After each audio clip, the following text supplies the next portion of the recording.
Test. All right, it looks like that's working. I don't have all the setup I have at the studio here, so when it goes live, it's just going to be live. Okay. Hello and welcome to Ea Tolkien Society. I'm the Spokane Ea Tolkien Society founder, Hawk Robinson. I'm actually over in Seattle today rather than the usual RPG Center in Spokane. And so my setup's not the usual setup, so apologies if I don't have all the screens and music and everything else. And I hope this is actually working correctly. I'll be double checking. And so my setup's not it looks like it is. Good. All right. So hopefully connection works. Hopefully everything works. I'm glad everybody was able to still make it even though we're not at the center. Just a reminder, we're in the process of preparing to move out of the community center. Donations haven't been enough for us to warrant doing an extension on the lease. The lease ends March 5th, 2025. So we need to be out of the center by then. We'll just move back to broadcasting from my house or trailer or one of those things, or maybe we'll do the coffee shop thing again. I don't know. we'll figure it out. But we should be good to keep broadcasting from the center when I'm in town until probably January or February. Until the last minute, and then by then we'll have figured out where we're going to be anyway. Until then, we can also do the remote join here. And hey there, Chris. Welcome. So today is November 9th, 2024. Ea Tolkien Society, TolkienScholars.org. We're also on Twitter. We're not on Facebook. What happened was our Facebook page got so popular, we had so many thousands of people, that Facebook shut us down as too popular. And it's a weird thing that they'd be penalized for that. So we stopped using Facebook years ago because they kept doing that, because I'd get a new page going and then it'd start to hit that 5 or 10,000 plus friends thing and they'd shut us down again. And after the second or third time, I just well, Facebook is not the place to go for popularity for a community setting. And that was before they added all the other options they've added since then, but it's just not worth the headache. So we are on Twitter, aka X. I'm also setting up our own Mastodon server, which is an alternative to Twitter and all of those. It's an open source federated option.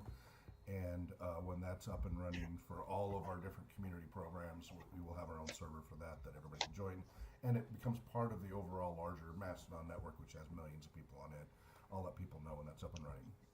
Basically, the main place to go is TolkienScholars.org website for updates, etc. Although I'm a little behind on that, I'll try to update that while we're doing the broadcast today. Brian has been awesome about keeping the meetings going. I've been struggling a little bit with health and really long work hours and such, so I really appreciate Brian, our secretary par excellence, keeping things on track in his own particular idiom. Paraphrase the Holy Grail and Lancelot and all of that. So, Brian, why don't you go ahead and have everybody else do the introductions? I'll be last for introductions. You go ahead. Who else? Who wants to introduce themselves? Anthony, why don't you go next? Hello, my name is Anthony of the East Farthing, and I've been coming to these meetings for almost 8 years. Who wants to go next? I guess we all know each other, huh? I'm Gary Haglund, and I'm probably as far from Spokane as Hawk is right now, except in the other direction in Mountain Home, Idaho. So with you put me on the map, it looks like I'm in Harrod or hopefully not Morgoth. So anyway, Chris, you're the last. I am the second to last. You're second to last. Oh, that's right. The secretary we have, I actually got to meet him in person a little while back. So, okay. Greetings. I am Chris Cooperstein of the South Farthing, where all long bottom leaf and other accoutrements are grown. we've had a record year. The alfalfa fields to the west of us just had their 5th cutting of alfalfa for the year, which is unusual. And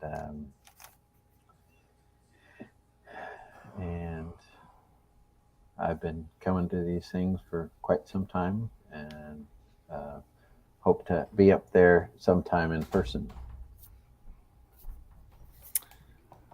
Welcome, everybody. I'm Brian Huseland, Secretary of the Smial, of the Ea Tolkien Society of the Inland Northwest here locally in Spokane, Washington. And we are an official Smial of the Tolkien Society, which is worldwide, based in the UK. Want to give a shout out. Thank you, Chris Cooperstein, for dialoguing and corresponding with the Tolkien Society on our behalf, as they were checking up to see if we are in fact still meeting or defunct. And Chris told them that the what's the phrase? The reports of our demise are greatly exaggerated. So we are indeed still here. And so thanks to that connection, I was able to give the new Smial coordinator for the Ea Tolkien Society, new Smial coordinator for the Worldwide Tolkien Society, our details, and also Hawk's email as well. And anyway, so they've got us on there. I haven't logged in to make sure what that looks like, but we are on there, which I know for a while Hawk was trying to get them updated and they never responded back. So they've got a new guy who is on it. So I'm glad about that. So if you don't mind, I will go ahead and share some notes if that sounds good. And if everybody else could just turn off your sound temporarily, that'd be great.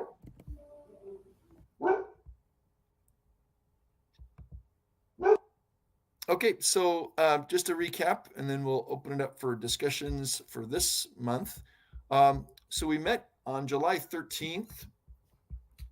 We had a regular meeting, and I think that one was online, and it was attended by a number of us. And then we met. We were going to meet in August, but Gary and I were the only ones who were able to make it. So what happened was Gary and I chatted for a little while, and then we decided that because I think Gary, I had actually seen you in.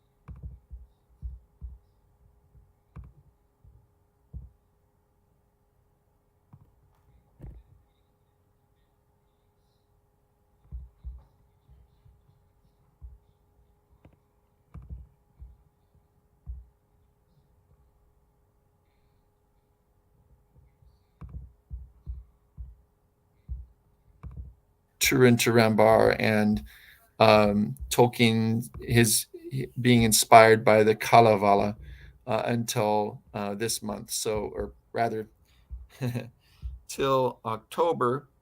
But we were not able to meet together in October because several people couldn't make it. So we decided to postpone until today. So that is a long and storied version of it. But one note that I do want to make is that a milestone that happened is that we were, let's see here.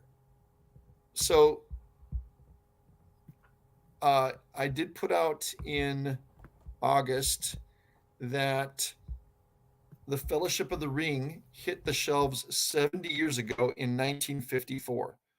So that was a great milestone to celebrate. also, I should say that in our September 22 meeting, we talked about Rings of Power season 2. And since that had, am I right in thinking that it had completed? Some people had seen it, some people hadn't. But I think, isn't that right, guys? Uh, I think the whole season had finished, so some of us had been able to see the whole season, and some hadn't. But I think Anthony said he didn't mind if we spoiled it for him. So we had an interesting discussion about how season 1 was better in certain ways, more connected to the lore. So there's definitely some improvements. There's still some things that are confusing, puzzling. Tom Bombadil shows up, and so some of that was quite good, but the storyline seemed very extraneous. But again, it's like they're trying to show part of it to us, but we will not wait. Probably it'll be season 3 before we really know why they have this character going east. And if you want me to stop there, I can. If you are comfortable with minor spoilers, raise your hand.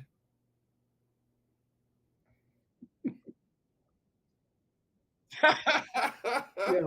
Oh, yeah.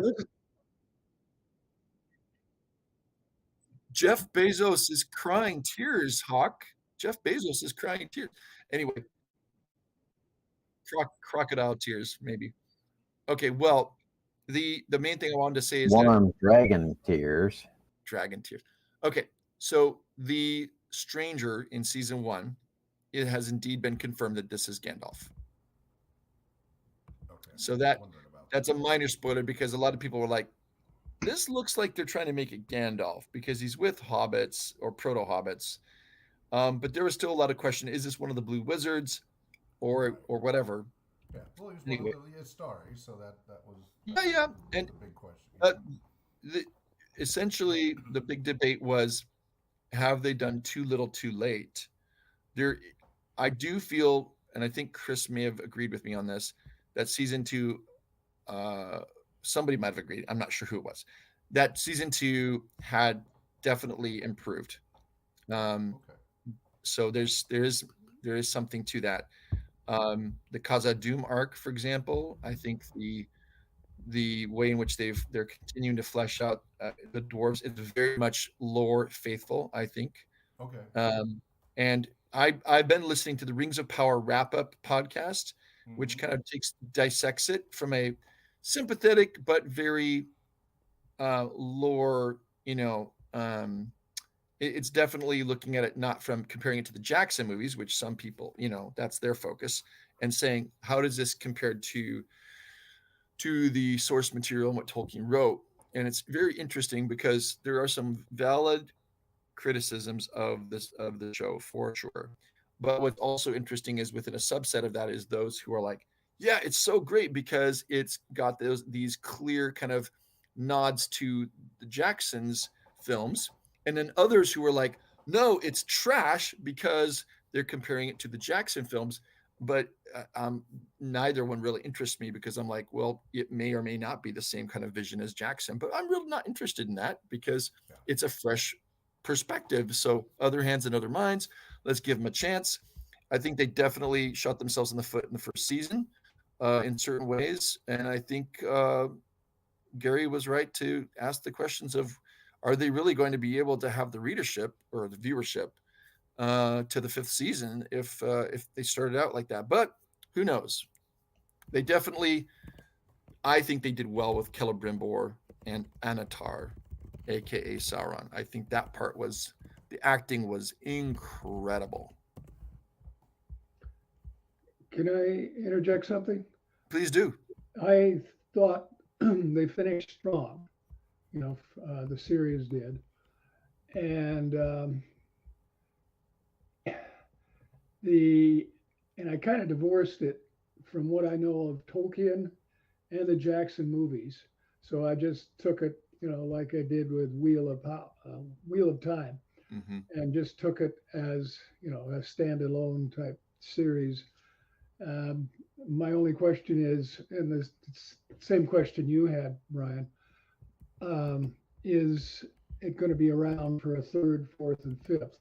They supposedly had already paid for, but we'll see. And like I said, it finished where I thought it was interesting, you know.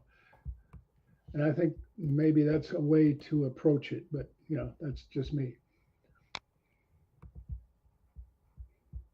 Anyone else have follow-up comments from the reading of the notes? Yeah. Anything else?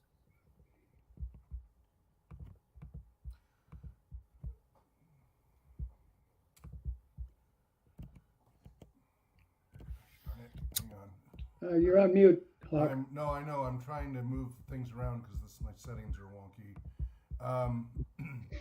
I was going to try to do a screen share here, but hang on just a sec. So before you move on, I wanted to follow up on that, but I got to fix something technical. So keep going around, but I do want to interject on that in just a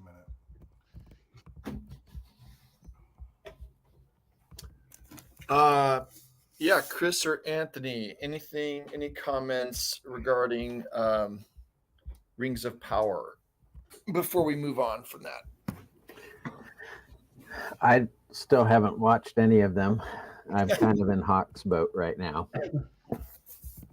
Less so. I mean, I will watch them at some point, but I just haven't yet. There's other stuff going on that's more important. Yeah, it wasn't that I didn't intend to watch it. I just completely pushed it out of my mind between work and everything else. It just hasn't been anywhere near a priority. And so what I found here, I did a quick lookup for current viewership numbers between season 1 and season 2 of Rings of Power. Amazon. So this is a report from Variety magazine. So they tend to talk about these kind of pop culture viewership things. Mm-hmm. Right. Rings of Power season 2 reaches 55 million viewers in 1 month. Amazon says this was October 2nd, 2024. And then an update. Amazon says season 2, Lord of the Rings, reached 55 million global viewers since its launch 34 days ago on August 29th. That's an increase of only 15 million viewers since the total of 40 million that the company reported 11 days after launch. By all accounts, season 2 viewership has been slower than that of season 1, which Amazon said hit 25 million viewers in 1 day when it premiered in 2022. The season recently made its debut on the Nielsen streaming top 10 with 1 billion minutes watched, a drop from 1.3 billion minutes that season 1 debuted with, especially considering that the more recent total combines viewerships of both seasons. Mm-hmm. That's interesting. Mm-hmm. Yeah, it's kind of how you look at the statistics, really. Yeah, and that season 2's first episodes had a longer runtime than season 1's. The season 2 viewership news came out of Amazon's upfront presentation in London, where studio chief blah blah blah blah. Among the top regions of the show's audience was the UK. The exact data was not made available. Season 1 reached more than 150 million viewers in the 2 years since its debut. I don't understand those numbers then. What do they got? 55 and 15 and 25, and now they're saying, yeah, interesting. Yeah, because there's this new rate where you're looking at how many minutes watched kind of thing, right? Well, and it says Amazon has not defined how it quantifies its viewership. For example, 40 million could simply be the number of people who watched any portion of the available episodes. Mm-hmm. However, the studio has provided similar numbers for other titles, including the first season of Rings of Power, which it touted as reaching 25 million viewers in just its first day. Therefore, as indicated by Luminate's measurement of season 2's opening weekend, the series' most recent outing appears to be significantly lagging behind its first. Yeah, that's, I think, the general impression. For example, Fallout, another show based on a video game, hit 65 million viewers in 16 days, more time than was counted for Rings of Power, though it seems likely that Fallout's 11-day count would have been higher than 40 million. The Boys, season 4, which I did watch, saw 55 million viewers in a much longer 39-day period. So, yeah, they don't do apples to apples. They keep skewing them kind of intentionally for marketing purposes. Yeah, exactly. So anyway, it sounds like it's not, it's not. It has lost some of its excitement. I think, Whether or not that yeah, means anything for their yeah. long-term survival, who knows? Let's look at kind of a pro and con, or maybe not pros and cons, but more like best case, worst case scenario. So I'll pitch the best case scenario, and somebody else can tell me what the worst case scenario is. Best case scenario is season 3. Okay, so where they brought all the storylines is that now Anatar is revealed to be Sauron. Everyone knows it. He's killed Celebrimbor. The elves of Eregion are in rear guard, retreat. They've basically just established Rivendell. That's the very last episode.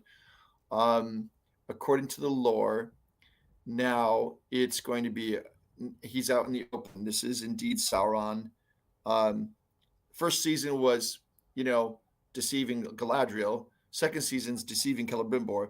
Third season is now he's got the rings. He's got the 9.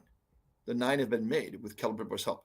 So now he shares these out, and then maybe season 3 therefore picks up steam because now there's a more connection. He forges the one ring in this season 3.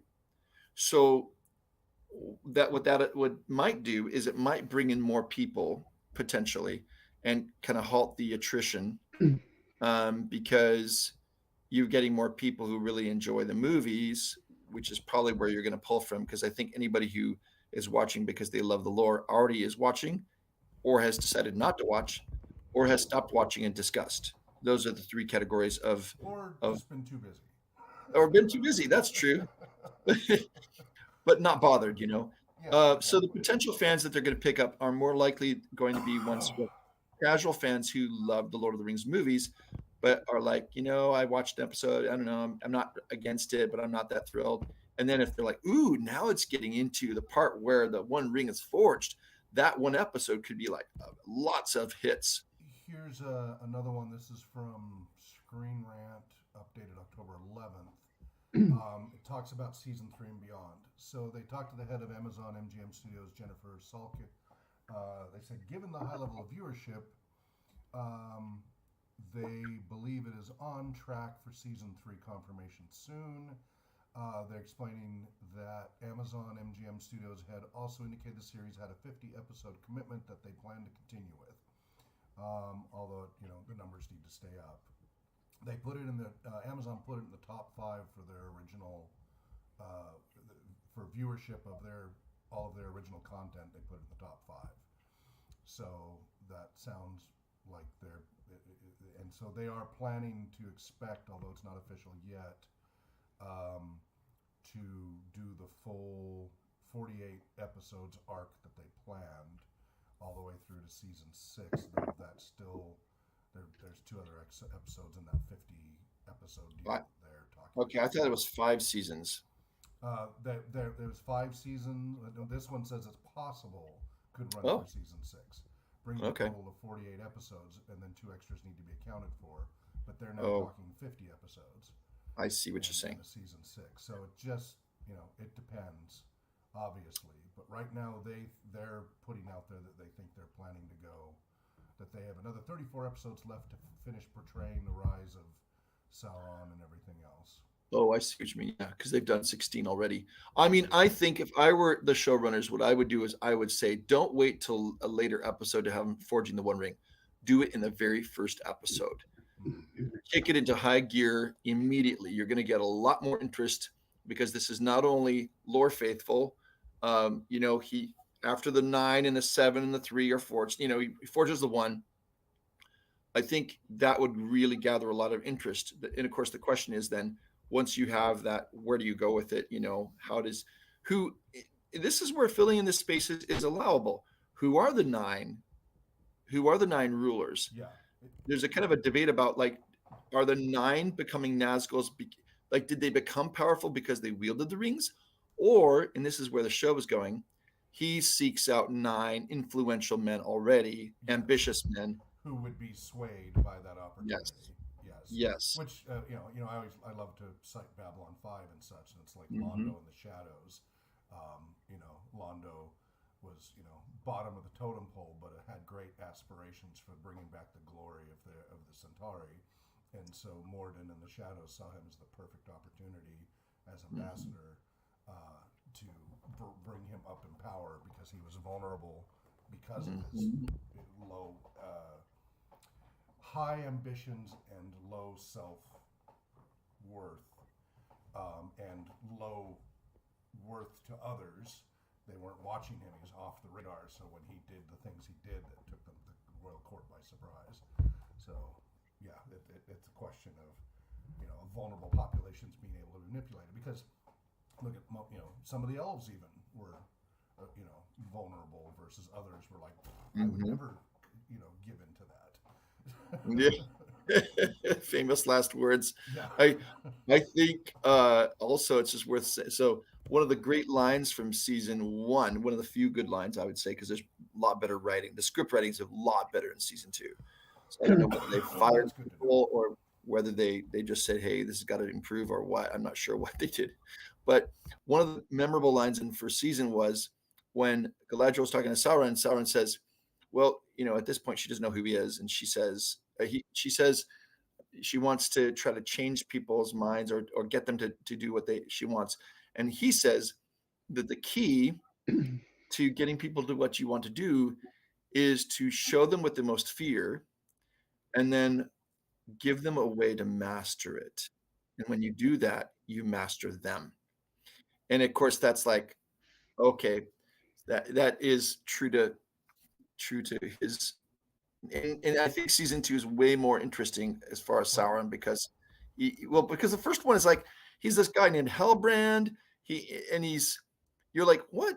Oh, okay, who is this guy? And he's definitely trying to kind of still ingratiate himself in it, but he's calling himself a king of the Southlands, or that's kind of who they figure out he is, because they're trying to show that what Mordor was before, or they call it before Door. And so it's like it was the Southlands, and they worshipped Morgoth, and so they would be more susceptible to Sauron dominating them. But then season 2 is about where he's coming in as one who is regal and all this expertise. The whole Anatar Lord of Gifts thing, right? That's what he seems to be getting. But in season 2, he had, and this was something that I don't remember from any of my Tolkien reading anywhere. He had a rival. What was his name? Andar. Oh, Anatar. He was the head of the orcs. Oh, and they tried to Ivar. They tried to make the orcs,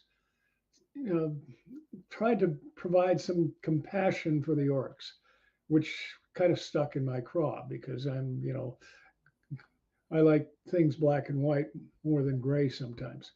Anyway, that's where they also left that that the whole place was in chaos, and what's going to go now with the orcs, and I think they're turning on Andar, and they're going to follow Sauron.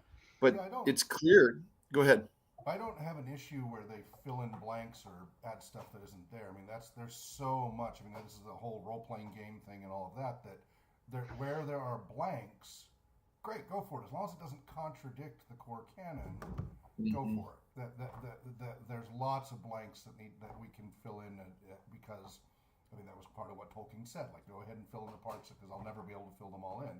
But you're supposed to build on it. It's supposed to be yes and, not replace this with this completely different thing. And so it's where they do the replacement that I have the most grievance with. When they just fill in blanks and stuff, as long as it fits the overall rest of it, totally okay with. I mean, as I said, a role-playing gamer, that's what we have created. Brian and I and Drake and others, we've written entire modules for TolkienMoot that were exactly that, like getting the Palantir out of Weathertop and stuff like that, because we found every detail we could find, and we made sure those details were there in the storyline. Anything we could find was there, and then all the rest that was blank canvas, we had artistic license to fill in how we wanted, and that was a fun adventure. A lot of people had fun trying to roll that giant Palantir and stuff because from the description, it was a monster. So I think, go ahead. What I was going to say is, Babylon 5 started really rough the first half of the first season, but seasons 2, 3, and 4 were awesome. So maybe they're just trying to. I mean, that happens a lot, right? With new series, is the first season can be a little rough. The actors are getting into their. Everybody's trying to figure things out, and so okay, that we'll see if that improvement. You say second season's better. That would be great if that continues to improve as they get into their own. I just accepted early on this was not going to be Tolkien canon. I certainly didn't want it to be Peter Jackson canon, but so does it stand on its own? And I thought there were a lot of problems with season 1 standing on its own. But if they're improving upon that with the future seasons as they kind of figure these things out, and maybe they're listening to feedback, maybe they're not, then who knows? Maybe they'll turn it into something worth getting on DVD or Blu-ray or whatever. Yeah, I mean, I always measure things by my kind of reaction to the Hobbit films, and that at some point I just threw in the towel and I said enough. I'm not there yet. If you want to paint a spectrum of all, well, I guess if you're going to talk about Tolkien adaptations, you've got like some really bad ones, and say they're over here. I will say, I mean, Gary's made some really good points. I think really there's some fails here, but in some ways where I'm hardest on them is not inventing new characters that were never there, like Adar. If you get the storyline to where it still needs to be, for example, if the orcs are portrayed to be like there's a nuclear family, there's like kind of an orc wife and an orc child, and so some people were really bothered by that. But what's interesting is two thoughts on that. One is, could it be that they're just showing the slow and steady degradation to where you get to the orcs in the Third Age, and there's nothing redeeming there at all, right? If they start off as elves, I mean, and Tolkien wasn't always completely clear on the origin of orcs, but that is still one of the valid. I mean, they're running with that with this show, is like they're going with one of Tolkien's theories, which was they were corrupt, they were elves that were tortured, corrupted, whatever, and from this twisted thing, then you're taking the elvish DNA, if you will, and you're making a twisted mockery, much like trolls were created by Morgoth in a mockery of Ents. So orcs are a mockery, but that mockery would be more and more removed from the original source. So in a sense, that's kind of what I put in that category. And I would say too, with Adar and the orcs, you've got this idea of we're with Adar, he cares about us, but at the end, what you have is the orcs turn on their own father, their own Adar, kill him, and the not bestiality, but the brutality of the orcs is becoming more and more present, where before it's like, well, yes, we kill and maim, but for a good purpose, because after all, don't the orcs deserve a homeland? They've been persecuted, blah, blah, blah.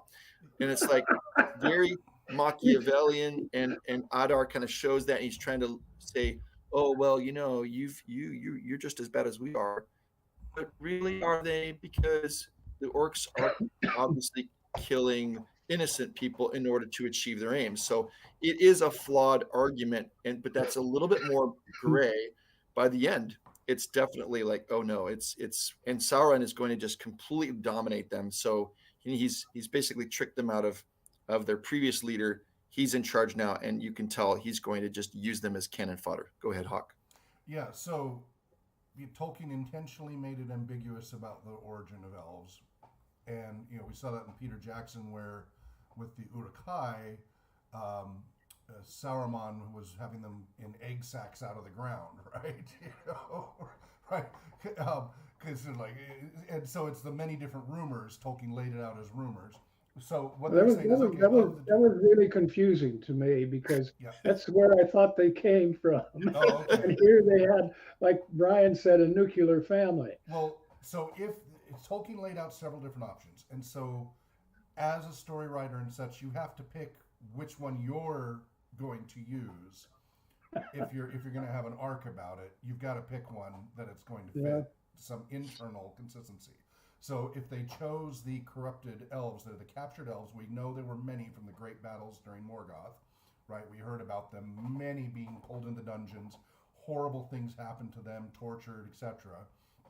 And we also know that the orcs were very tribal, and that when Morgoth wasn't asserting his will, they would turn on each other or scatter and go do their own thing. He was controlling them. They were being enslaved by his will, which is a constant theme of Tolkien, between free will versus subjugation. One of my adventure modules I did, the characters are going through the Misty Mountains and they come across some orcs, and one of the orcs is a Snaga orc, right? A slave orc, right? It's the bottom of the totem pole. It's not a warrior orc. It hauls around. It's a porter bearer, etc. And he ingratiates himself upon the group. I don't know, Brian, if you played in that one or not. I'm not sure. I've run it quite a few times, but a lot of people end up loving Snaga. So much so, one of my volunteers, and I don't know, Anthony, if you ever met Charles, he ended up nicknaming himself Snaga because he was always like, he came in as the new guy and he wanted to take on whatever he could, like, oh, I'm happy to be Snaga. I'll carry that for you. I'll do this. I'll do this. And he became a favorite character because he was a sympathetic character, right? It added that sympathy. Well, and you can still be an evil character, right? That, but to realize, like, they've got agency, they've got some, like, yeah, we haven't had any bread for 3 stinking days. I mean, it's that kind of idea. Yeah. Which, know. And he did have, he had bad impulses. And one of the first time I introduced him, one of the players was like, I don't trust him. I don't know why the rest of the group, I should just kill him. He's an orc. All orcs are bad. Just kill him. And the others are like, but he's like, okay, fine, I won't kill him. But he does the slightest thing, spits on the sidewalk, he's dead, right? Because evil must die, right? And so there's that tension in the group, watching this as Snaga. And Snaga does have temptation and, impulse control issues and everything else. He does survive with that group. He has not survived in every group. Some groups have killed him when he's tried to run away, or he did try to steal food or whatever. So it's been really interesting to watch the ethics, philosophy, morality, etc. unfold with that particular character as I've run a lot of groups through that particular scenario. So back to this. Let's say the premises the writers did choose, they were elves. That means at their core, they have a Fea. Yeah, exactly. And it's being corrupted and distorted and destroyed, but hopefully there's still a kernel of hope somewhere in there. But it's getting buried with each successive generation. It shows the evil of tribalism and balkanization, the inherent evil that always happens with balkanization and tribalism, right? You always, when you do the otherism all the time, it just gets worse and worse and all the hatred and builds and builds and builds. And then, lack of free will, right? Because they keep being subjugated to Morgoth or later on Sauron's will. So that creates all kinds of issues. And so you end up with more and more hatred, generational hatred, building and building and building over time. And so that would come out to the absolute pure evil. It has suppressed any good that was left so far under. Every now and then, though, you might have, like latent genes and such, a recessive good gene, whatever, that nature of their original elfness might every now and then pop up in a particular group or individual that, might be the exception to the rule. So as a group, yeah, evil incarnate, because they've been shaped this way based on the premise that the writers chose, as opposed to just sprung out of the earth evil with no kernel of hope. I think there's really these two opposites, and then I want to see what everybody else thinks. One opposite, I'm just responding on to what Hawk's thoughts here are. On the one hand, you can err on the side of saying, okay, we're going to make it very simple, like pretty two-dimensional. And in order to advance the plot, we're going to say, look, they're just all as bad can be. And there's no compunction in killing them because they are there to destroy. It's this, and there's of course, when we think about it, what's confusing is you think, well, there is nothing like that in the world because people are complicated. And so even when you've got people like the Nazis, for example, you find out, okay, well, my wife's cousins back in Germany during World War II, the distant cousins, the guy was a clothing manufacturer owner, and So his factory made uniforms for the Wehrmacht, which is the normal German army. And so that was what he did before the war. During the war, he tried to stay out of it all, but eventually they're like, yeah, all of our officers are dying or have been captured. You are now a commissioned officer. You need to go help. And he ends up getting captured, and he's a POW in Canada, and then gets repatriated back to Germany after World War II. He never really want to be involved in it, but you get caught up in stuff like that. That's different, of course, from looking at it primarily through the lens of fantasy needs a clear good and a clear evil. So you can go that way, which is, I think, noble, but you can make the characters super flat, right? They are basically cannon fodder. Even if Sauron's not wasting them, it's like there's no good end to these guys. They're terrible. So the problem here would be you don't recognize how corruption works. And you kind of see corruption as only what happens to good people who become evil, but you don't look at how, well, can evil people become good, right? So that redemption, yeah. Black is black and white is white, and never the two shall change, kind of thing.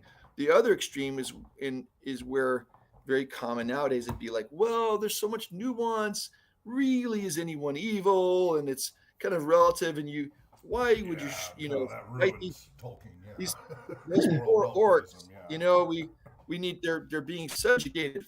Free orc land. And the Orc Liberation Front or something like. I mean, really, that's crazy stuff. Would be elf. Yes.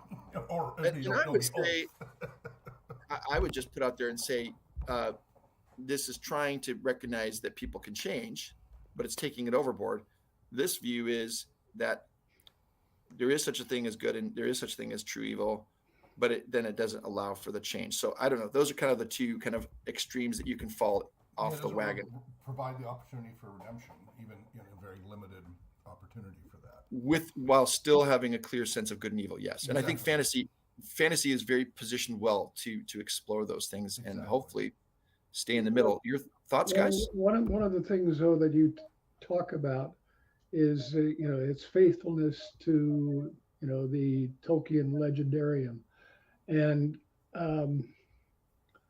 other than a brief comment he made about, well, they were elves once, but something terrible happened to them and they made them orcs. They had no good side.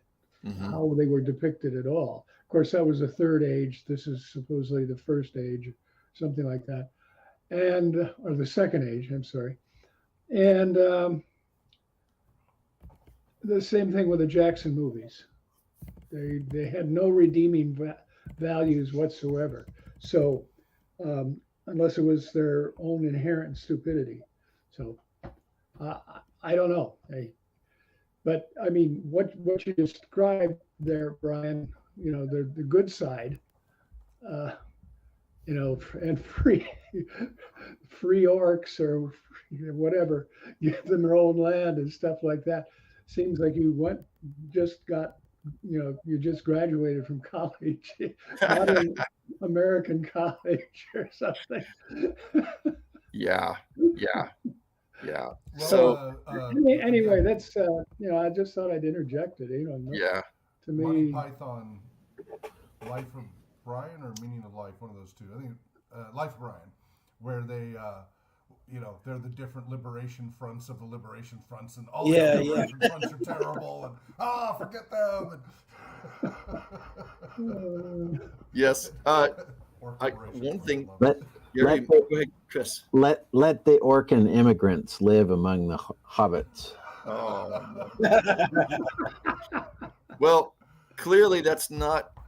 Yeah, going back to Gary's comment, I think it is really important to say, well, what was being communicated? What was the heart of what he was trying to say? He wasn't saying that the orc were like a free people who are being subjugated or are free people who just did some bad things sometimes. He's really portraying it as this is what it looks like in the music of the Ainur. This is the deadliness. This is the poison. This is what it looks like when a whole race is overthrown, in a sense, and has been marinated in evil. But I do want to point out something very important, which this is very relevant to stay connected to Tolkien. So several times on the Rings of Power wrap up podcast, they've referred to Tom Shippey, who is a very respected Tolkien scholar. He's written several books on Tolkien, and he has what's called a test that he uses, which I think is really worthwhile. And I looked for it. I could only find it on Reddit, but there's an essay out there that I don't have to read off of. But basically, this is it. So this is a quotation about the canons of narrative art.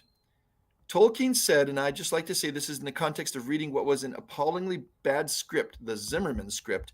And Tolkien said, complaining about all this, the canons of narrative art in any medium cannot be wholly different. Then he went on and said, the problem is not perceiving where the core of the original lies. And I thought, well, that's very wise, Professor Tolkien. But actually, when you say the canons of narrative art in any medium cannot be wholly different, I agree with you. But can't they be very different or slightly different or rather different? What we'd like to know is how different is it possible for them to be? Again, the problem is not perceiving where the core of the original lies. Okay, where's the core of the original? Tell us that, and then we'll get a bit further forward. So these are questions I say, which I think are really quite difficult. And that's just a section of it. But he's saying, when you look at adaptations, what is the core of the story? You start there. And clearly, we're meant to look at the literature that Tolkien's produced and say, if you get too far away from this, not in the maybe giving characters words that they didn't say, whatever. I mean, but if you move the plot in a different direction, when does that become a problem? And so sometimes I'm like, yeah, I don't really have a problem with them kind of trying to fill in the blanks on how the orcs became what they are.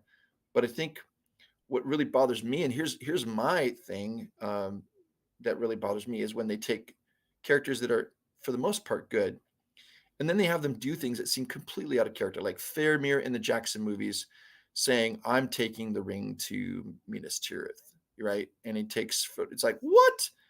No, Faramir is in Boromir. They're the foil to each other here. They're both good men. Boromir falls, says, no, I'm going to do this. And then they're making Faramir into just another Boromir to try to please his father. And I'm like, that's you're changing the essential character that Faramir is. And so it'd be just as bad as if you made Samwise say, I'm taking the ring off you, Mr. Frodo. I'm going to do it myself. Like what is even happening? That I think is a problem when you do that. But it's also true in Rings of Power. For example, when they have Elrond saying, I don't trust you, Galadriel, because I think the Elven ring is corrupting you, because Anatar had something to do with this, and I think you've been corrupted, so we can't use the three rings. And I'm like, that to me is a fail, because they're like making the Elven rings seem to be, although they're not, clearly by the end you realize, okay, they are not stained by Sauron, didn't touch them, right? That's what the lore says. But they make it sound like Elrond's so afraid of this happening just for the sake of creating story and plot and kind of teasing this out. They've made it into this huge like rift where they're no longer friends. To me, I'm like, I have trouble with that. Chris or Anthony, any thoughts on how the core of the story or even of the characters in adaptations, how much can you play with it? It depends. It depends really a lot on the author and their ability. And it also depends on the audience's reception. So how do you, as an author, gauge that? I suppose you need a group, book review, the Inklings, in order to determine that interplay. Perhaps. Tolkien Society. Yeah. I mean, the community, I guess, helps to define now that Tolkien's gone, and even Christopher now is gone. He's passed away. Yes. And so other hands and other minds really takes hold at this point. Simon Tolkien is one of their the Rings of Power consultants. He's on the credits. That's a grandson. So there's there's people who, and I mean, the showrunners are supposedly, deeply passionate Tolkien fans. But I do think it matters when you look at you have to figure out what is that core. Um, anyway, this just is everybody okay with moving on to Yes. Rambar? This is actually really a great segue because what we're exploring is that whole source material, and we're talking about Tolkien's work, and then evil and corruption, black and white versus gray. Turin Turambar is, and what is the difference when as we look at these two people, Kullervo and Turin, and and what difference do we see, and as well as the similarities? Because this really wrestles people who accuse Tolkien of being just black and white and not really reflecting the fact that there's morally complex characters have never read The Children of Hurin, or anything about Turin Turambar. But Tolkien is also not relative. He's not saying it doesn't matter or be ambiguous. He's not saying that either. So shall we start with the Kalevala?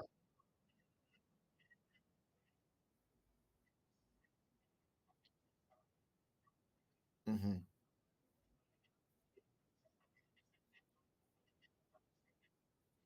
Right. Yep.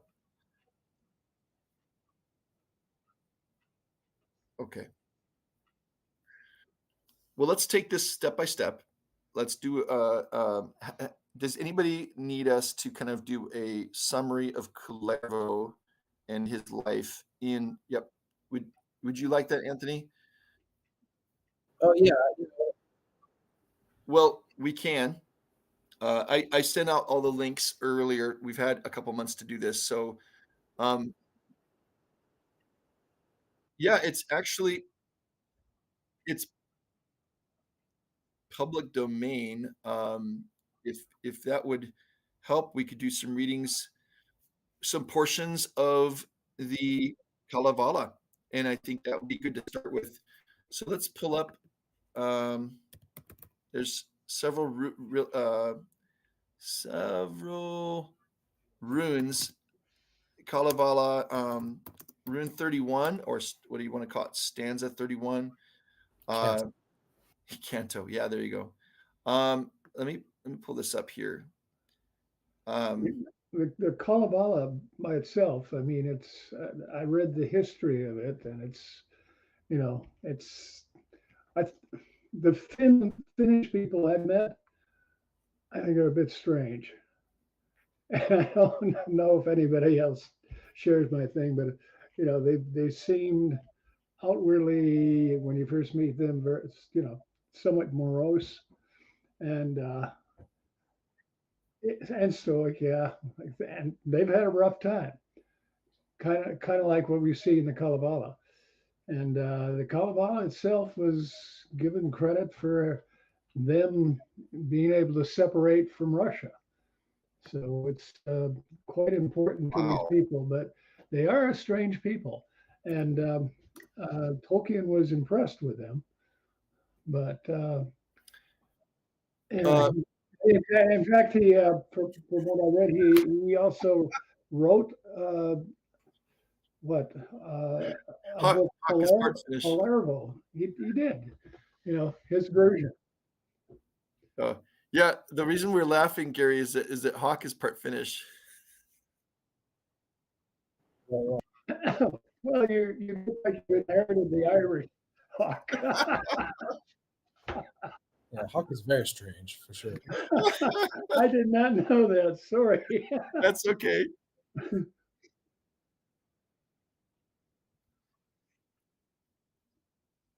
I don't.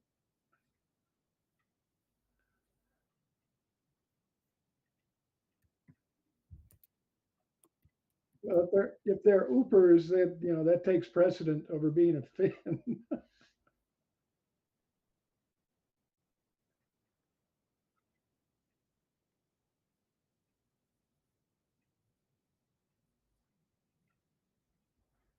Yeah,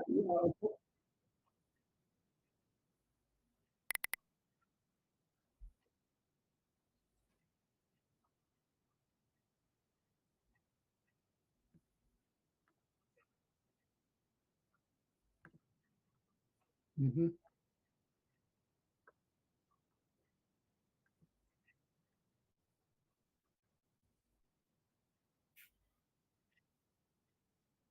Well, they also run out into the snow and beat each other with switches, I think.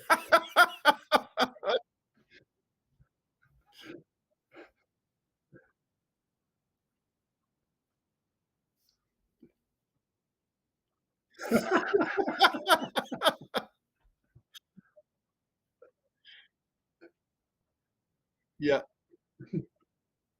sure, sure.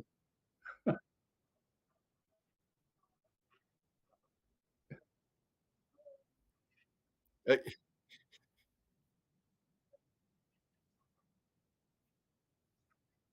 Uh-huh.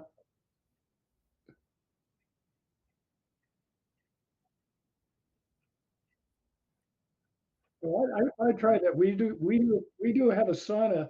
I figure if we had a cold plunge, I'd probably have a heart attack, but yeah. yeah.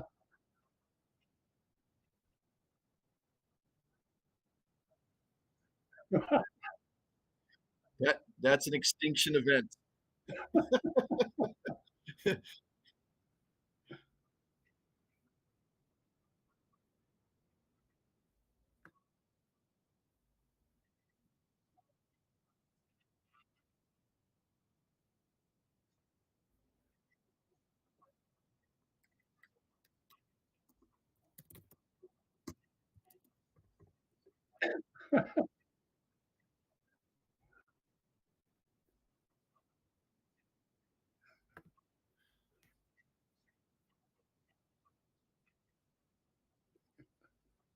So we have two translations that I found. I wanted to know what you want to go with. So the Gutenberg one, which is public domain, of course, too.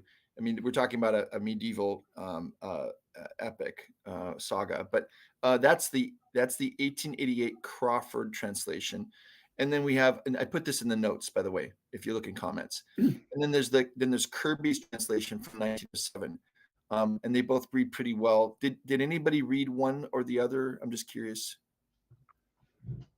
I thought there was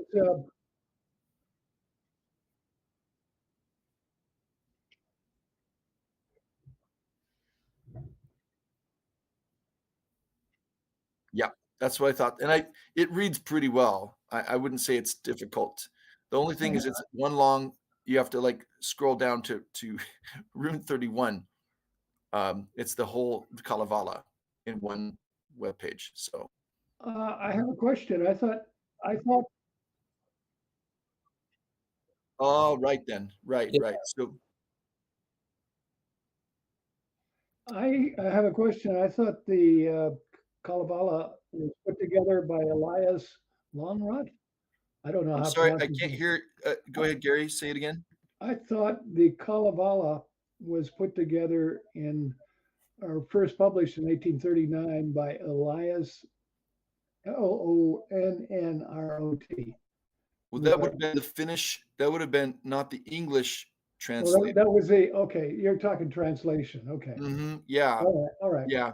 Because you have the compiler. Go ahead. hmm So Hop knows something about this too. Do you want to just really briefly talk about the whole storyteller thing, right? Don't they have people?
Don't be like Kullervo.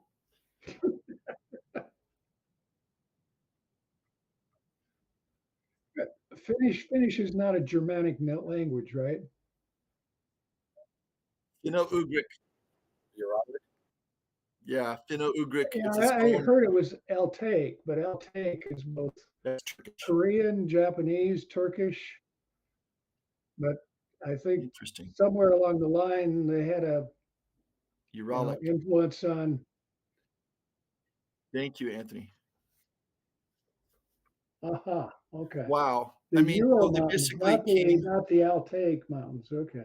so they moved west at some point in the distant past, which makes a lot of sense because you already had the Norse moving in there, and so then the Finnish come in and they kind of push up against the Swedes and the others. Okay, so let's get to it, guys. Yeah. Where they came from. So the last link I sent you is chapter 31 of the Gutenberg text, which we'll be using. Okay, so let's go to that. And this is actually not about him. I think this is the background. So maybe we want to jump forward to his birth, but oh yeah, it is. Okay, sorry. It is in here. No, you're right. So let's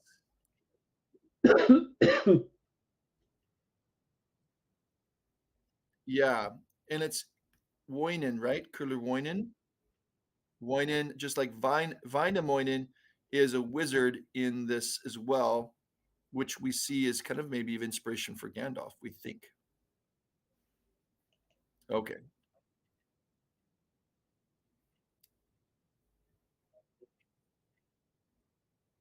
Mm.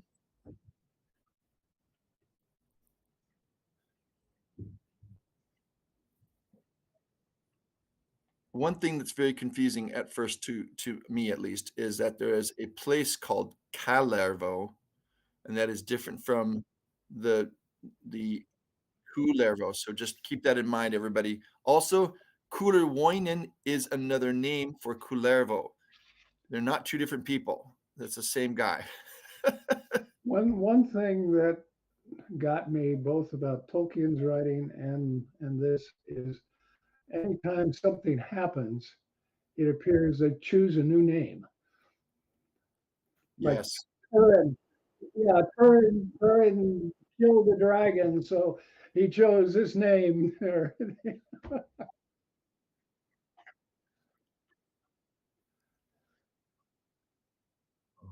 Oh, wow. Really? Yeah. Well, Robinson is very English, right?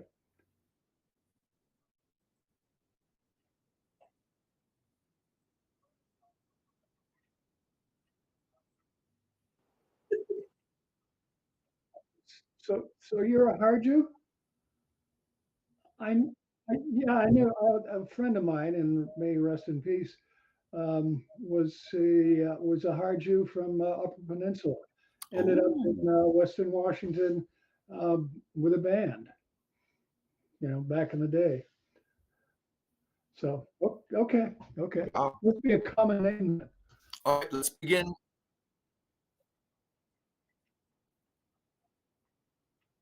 Okay. Do we want to start at the beginning of rune 31, Kullerwoinen, son of evil? Okay. All right. Who wants to? I can read, but if you'd like to read and somebody else that can.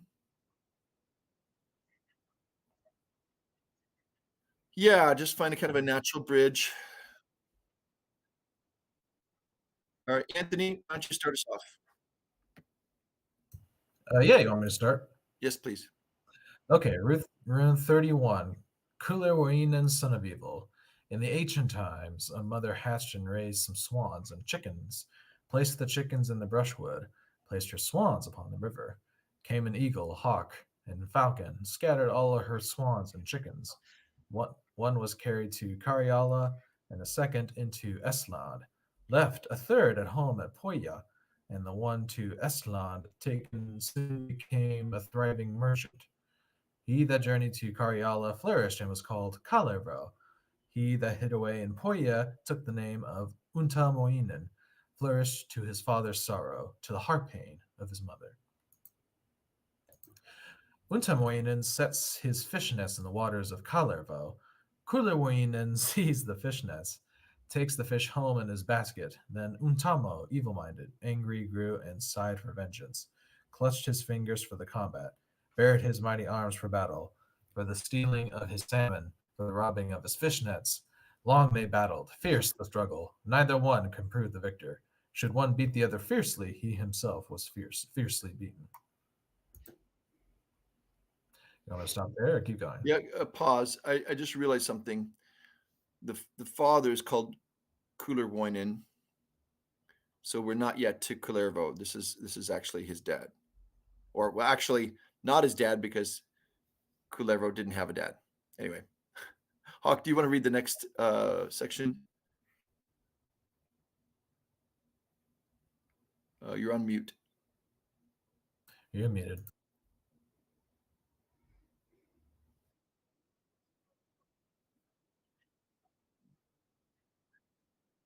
You want me to? I can. Oh, okay. Yeah, you're the.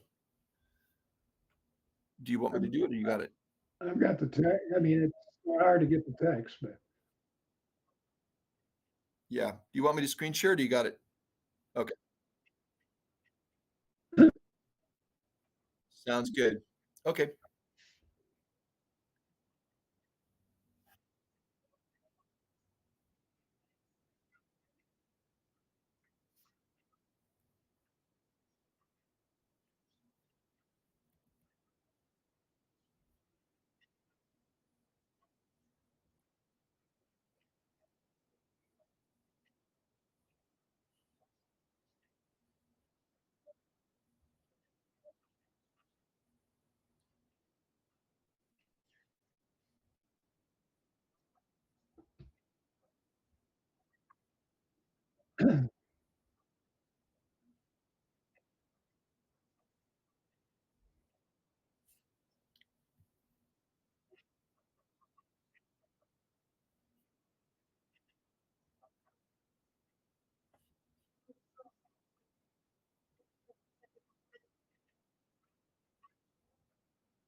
It was not some smoke arising, nor indeed a heavy storm cloud. It was Untamoinen's soldiers marching to the place of battle. Warriors of Untamoinen came equipped with spears and arrows, killed the people of Kalervo, slew his tribe and all his kindred, burned to ashes many dwellings, leveled many courts and cabins, only left Kalervo's daughter with her unborn child, survivors of the slaughter of Untamo, and she led the hostile army to her father's halls and mansion, swept the rooms and made them cheery, gave the heroes home attentions. Time had gone but little distance. Yep.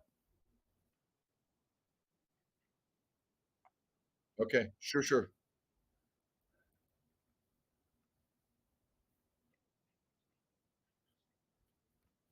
Time had gone but little distance ere a boy was born in magic, of the virgin Untamala, of a mother trouble laden. Him the mother named Kullervo, pearl of combat, said Untamo. Then they laid the child of wonder, fatherless, the magic infant, in the cradle of attention, to be rocked and fed and guarded.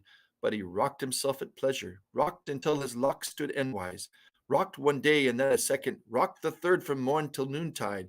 But before the third day ended, kicks the boy with might of magic, forwards, backwards, upwards, downwards, kicks in miracles of power, bursts with might his swaddling garments, creeping from beneath his blankets, knocks his cradle into fragments, tears to tatters all his raiment. Seemed that he would grow a hero, and his mother, Untamala, thought that he, when full of stature, when he found his strength and reason, would become a great magician, first among 1,000 heroes.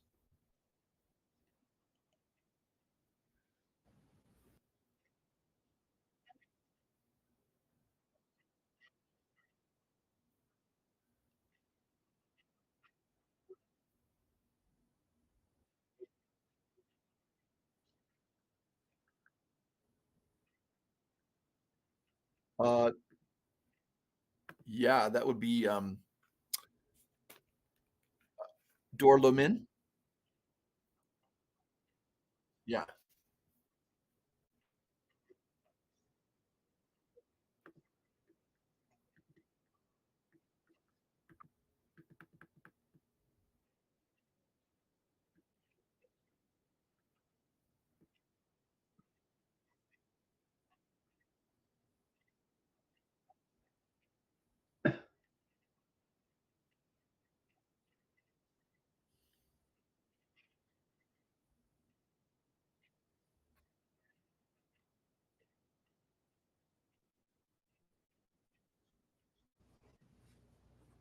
Yep, sounds like my daughter as well. There's always one.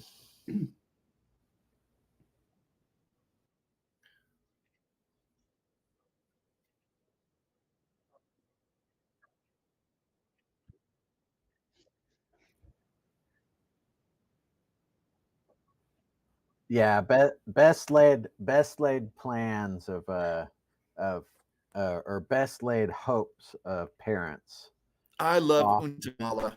She, often tend yep. to not come out the way not come out in reality the way that the parents think of them. She is the only one who, by the end of the story, still cares about Kullervo. Everybody else is like, yeah, I'd be glad if he's gone. But Untamala is, she's a mother, isn't she? So I love how the stories. And we also had strangely a virgin birth. Mhm. They're clearly, they're borrowing this. They've got lots of Christian and pagan Yeah. sources to the stories. It's fascinating, isn't it? Did you guys notice how it starts off in terms of parallel here? Just as Kullervo's people had been laid waste and subjugated by another group of people, you have Turin's people had been um, largely driven out or destroyed by, um, was it the Easterlings? Yes, it was the Easterlings. Yeah, the Easterlings were brought over to attack Morgoth, and they switched sides. That's So right. they taught, they saw targets of opportunities, so they. Yeah, You know, yeah. I mean, it's a very great way to tell a story because you're immediately starting off with thinking, I'm rooting for this guy because, wow, that's terrible. How tragic, right? So the beginning of both stories begins in tragedy. There is a backdrop and a context. Anthony, any thoughts on that, or Chris, Hawk, Gary? yeah, well, I can see why.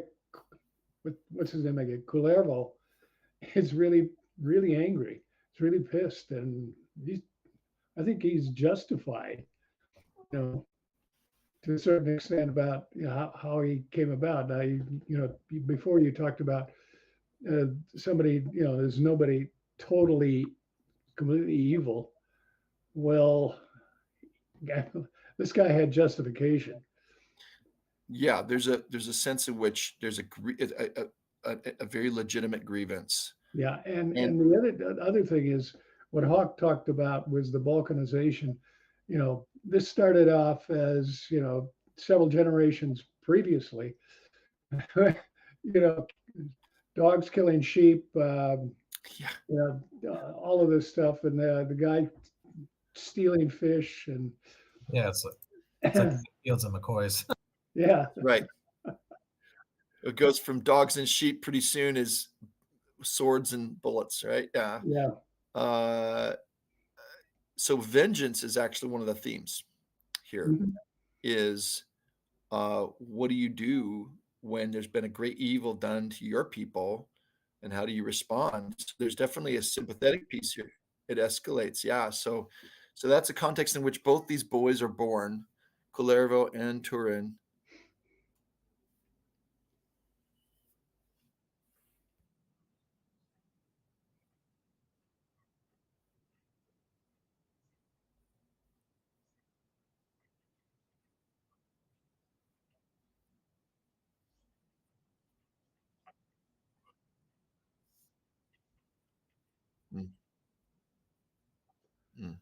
Mhm. And I think some of the most interesting characters are ones who have been deeply affected by the cruelty of others, and then choose to then um, overcome it, versus those who have been hurt deeply and then just pass it on and continue. The bully often has been bullied, and so for sure, yeah. So that's the real question here, is like, what, in some ways, Tolkien's exploring, what does a hero mean? And it goes back to Kalevala. They're like, yeah, she says, this truly he must be a hero. He's been raised up to, to do something because of what's happened to their people. So where are we at? Who wants to read? Okay. Uh, yeah, Gary or Chris want to read next? Let me see. Time had gone but little distance. Ere a boy was born in. Okay, we've read that. When 3 months the boy had thriven, he began to speak as follows: When my form is full of stature, excuse me, when these arms grow strong and hardy, then I will avenge the murder of Calavero and his people. Um, 3 months is a little bit early. He was, I guess, precocious. Anyway, So his Kalervo would be his grandfather, correct? yeah. Okay. Utamonen hears the saying, speaks these words to those about him. To my tribe he brings destruction. In him grows a new Calavero, Calervo. Then the heroes well considered, and the women gave their counsel how to kill the magic infant, that their tribe may live in safety. It appeared the boy would prosper. Finally they all consented.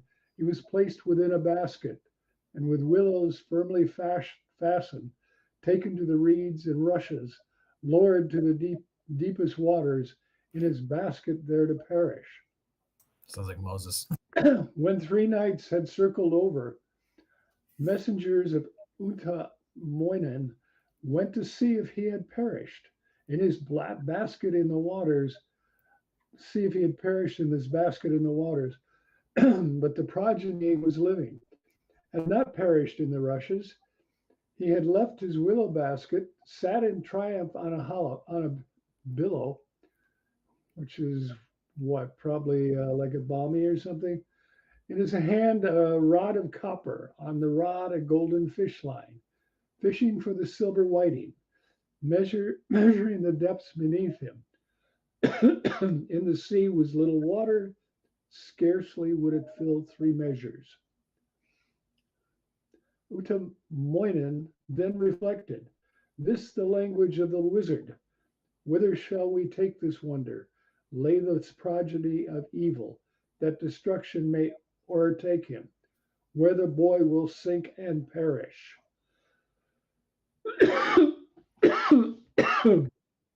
So he's hard to kill.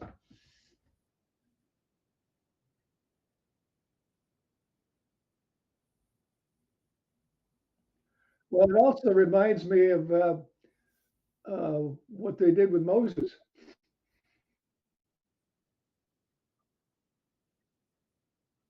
Yeah,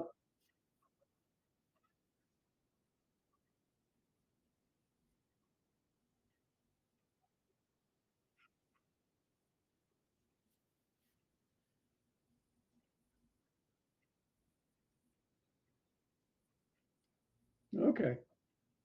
You sound like Joseph Campbell. Yeah, exactly. Okay.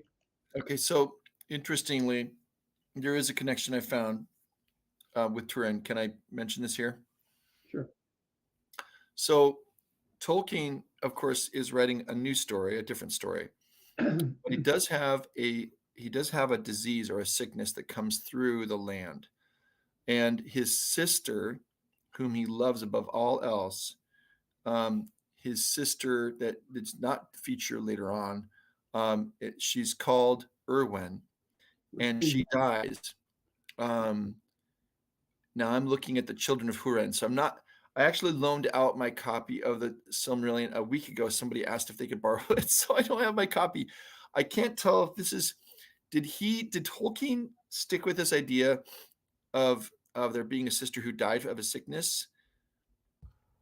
Yes. But that's not the one that he marries later. So No. who does it? No, that's a different. I'm looking at the Children of Hurin. What is the name? Well, Is it? doesn't he have a third? He's got a second sister. Does he in the Silmarillion copy? Does it call her Erwin? No, Or it calls him Laliath. Laliath after the river. Okay. Yeah, which is All laughter. right, laughter. So she dies from this, but he wakes up. He wakes up from this. He's healed. So I wonder, in a way, not to make everything one for one correspondence, but I think it's interesting that, in a sense, you have things that would normally take away others, but he survives. And so I think that might be a little connection there, that Turin survives this, where a lot of people died. He does not. And that's kind of like Kullervo. Just wanted to point that out. Did you want to read some more, Gary? Or Yeah, I can read. There's probably people who read better than me, but what the hell. Anyway, then his messengers he ordered to collect dried poles of brushwood, birch trees with their 100 branches, pine trees full of pitch and resin, ordered that a pyre be builded, okay, that the boy might be cremated, that Kullervo thus might perish. High they piled the arid branches, dried limbs from the sacred birch tree, branches from 100 fir trees, knots and branches full of resin, filled with the bark of 1,000 sledges, seasoned oak, 100 measures, piled the brushwood to the treetops, set the boy upon the summit, set on fire the pile of brushwood, burned one day and then a second, burned the third from morn till evening. When Utamo sent his heralds to inspect the pyre and wizard, there to learn if young Kullervo had been burnt to dust and ashes, there they saw the young man sitting on the pyre on the pyramid of embers, in his hand a rod of copper, raking coals of fire about him. To increase their heat and power, not a hair was burned nor injured, not a ringlet singed nor shriveled. Then Utamo, evil-humored, thus addressed his trusted heralds: "Whither shall the boy be taken? To what place this thing of evil, that destruction may o'ertake him, that the boy may sink and perish?" Then they hung him to an oak tree, crucified him in the branches, that the wizard might there perish. When 3 days and nights had ended, Utamoinen spake as follows: "It's time to send my heralds to inspect the mighty oak tree, there to learn if young Kullervo lives or dies among the branches." Thereupon he sent his servants, and the heralds brought this message: "Young Kullervo has not perished, has not died among the branches of the oak tree where we hung him. In the oak he maketh pictures with a wand between his fingers, pictures hang from all the branches, carved and painted by Kullervo. And the heroes, thick as acorns, with their swords and spears adjusted, build the branches of the oak tree. Every leaf becomes a soldier." Okay, let's stop and do some discussion on this. So Daniel in the fiery furnace, Mm-hmm. and the first Christmas tree.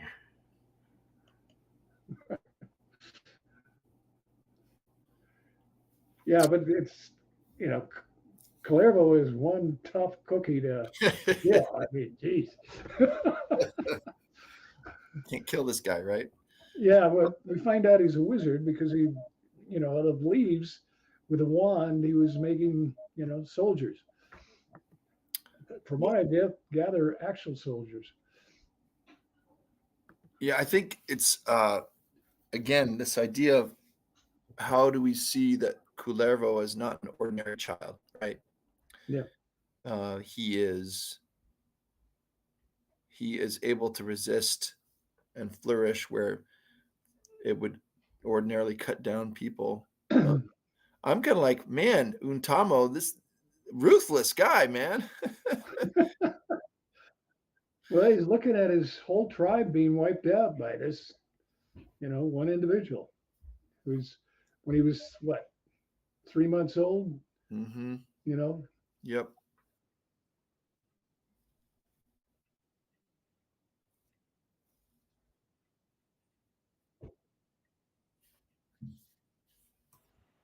Yeah.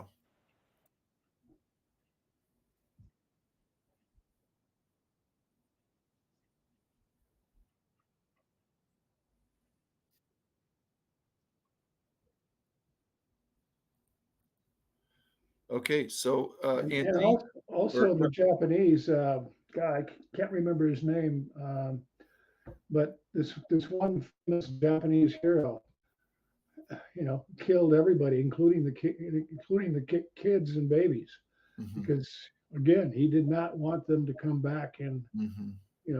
visit the same punishment on his family. Yeah. Chris, if you want to read, it's your turn. Okay, find my In despair. spot here. Every leaf becomes a soldier. Who can help? In despair, gave No, maybe you're right. Oh, it is who can help. Sorry. Go ahead. Who can help the grave Untamo? Kill the boy that threatens evil to Untamo's tribe and country, since he will not die by water, nor by fire, nor crucifixion.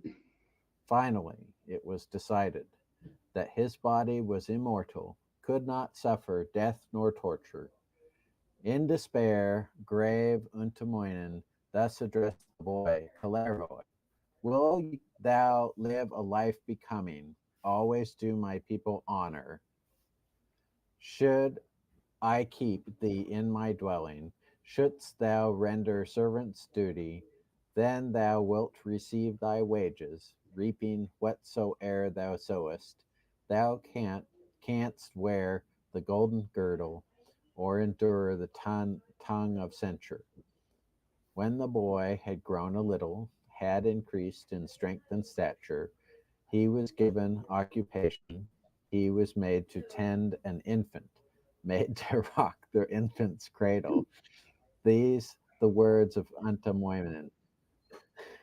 Often look upon the young child, feed him well and guard from danger, wash his linen in the river, give the infant good attention. Young Kalervo, wicked wizard, nurses one day, then a second. On the morning of the third day, gives the infant cruel treatment, blinds its eyes and breaks its fingers. And when evening shadows gather, kills the young child while it slumbers, throws its body in the waters, breaks and burns the infant's cradle.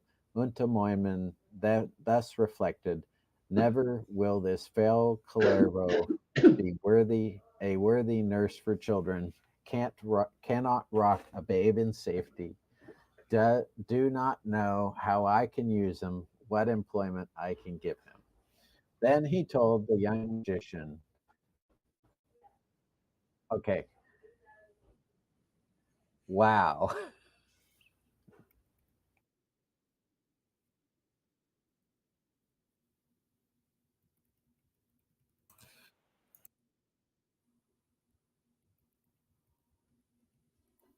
Give him the job for which he himself could not manage as a baby himself. Hello.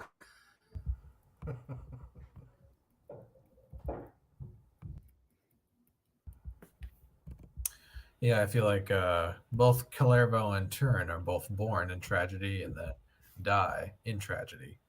Mhm. And I also find the meter. I found this a little bit difficult to read because the meter of this poem probably mimics the original Finnish, which itself is quite far removed from what we're used to as modern English readers, as well as the culture too. I mean, um,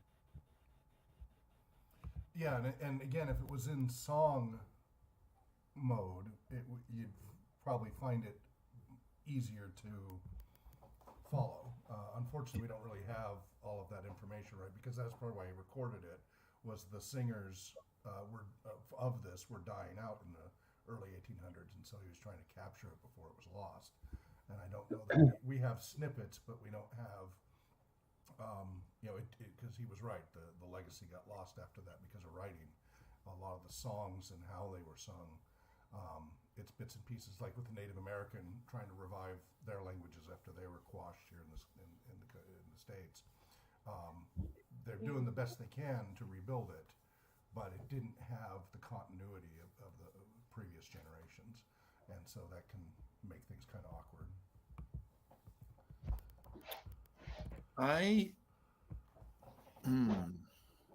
It's interesting. In the Children of Hurin, Turin's childhood is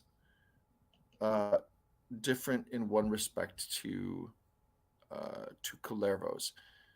Turin had a mentor, Sador, Yeah, that's right. and so he steals some things from the house, and Sador says, "No, you need to put those things back. But if you want to give a gift to someone, make it of your own hands." And so it's interesting just to see how Tolkien starts to they're parallel, but they're starting to go this way Yeah. a little bit, and I wonder if that's part of what he's trying to show is like Turin has a real grievance here because of how his people have been treated, and there's tragic circumstances, but there is some light. So his sister dies. I mean, there's additional tragedy that Kalervo doesn't have, but there's also additional warmth that Kalervo didn't have. And it's interesting how Tolkien just weaves an even more interesting story with these ingredients from the Finnish. I don't know.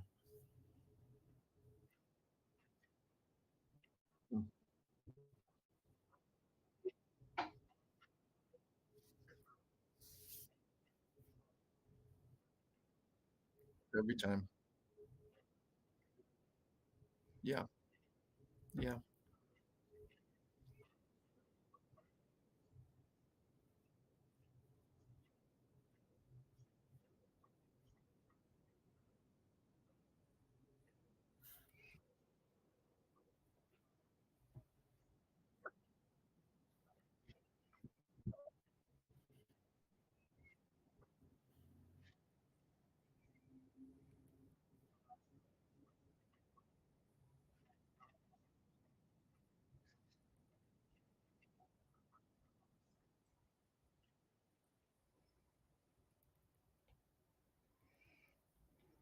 By the way, Hawk, thank you for including the link for the Hungarian Tolkien Society.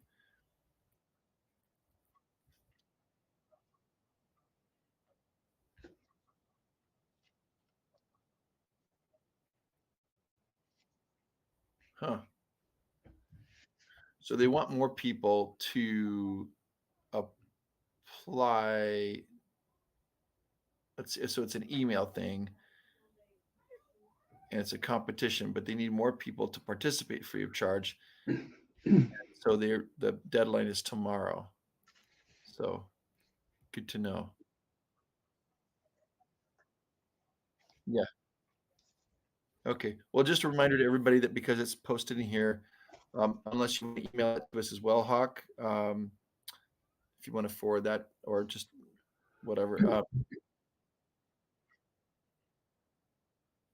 Well, I'm just saying that because those of us who are on here today, um, once the Jitsi is gone, we won't.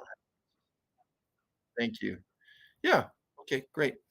All right. So Hawk, I think it's your turn, or Anthony. Sorry, Anthony, your turn to read next.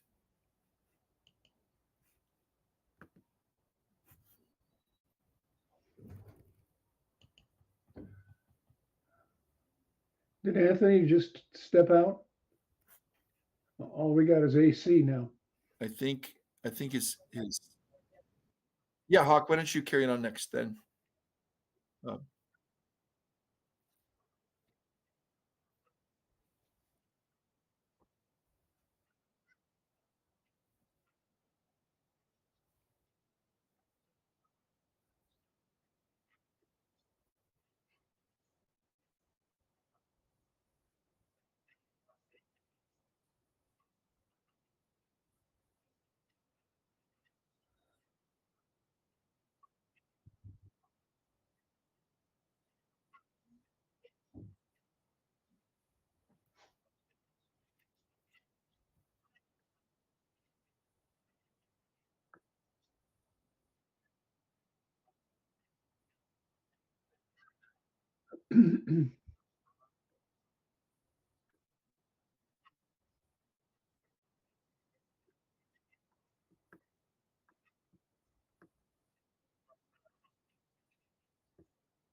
Love your dramatic interpretation.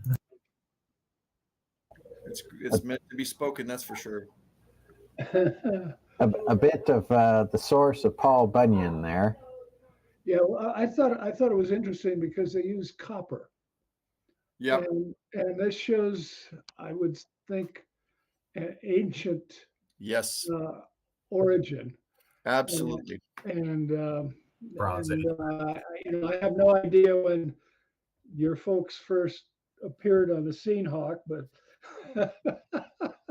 but copper was quite inferior to steel Well, or even iron. I'm looking it up.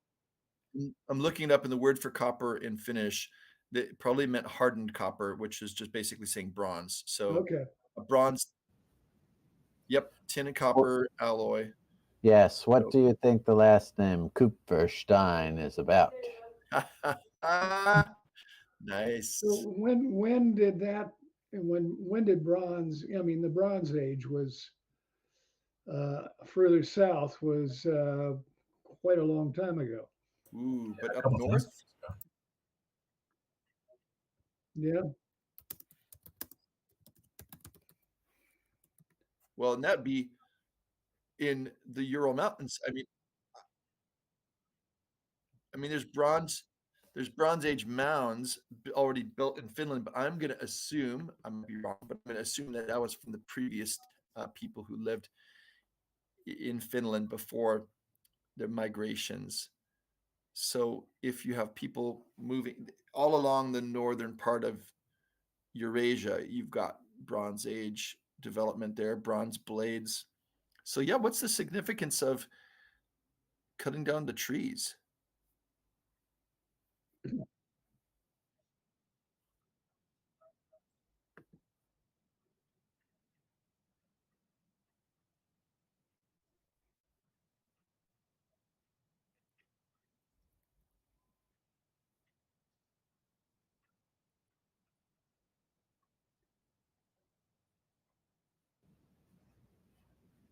In that way, he's more like Morgoth or Sauron.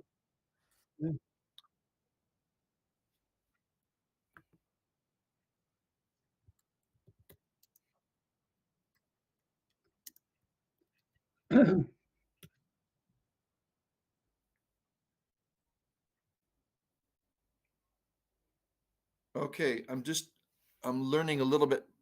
There's so much here. I mean, Tolkien was Tolkien was a linguist, so he would have known.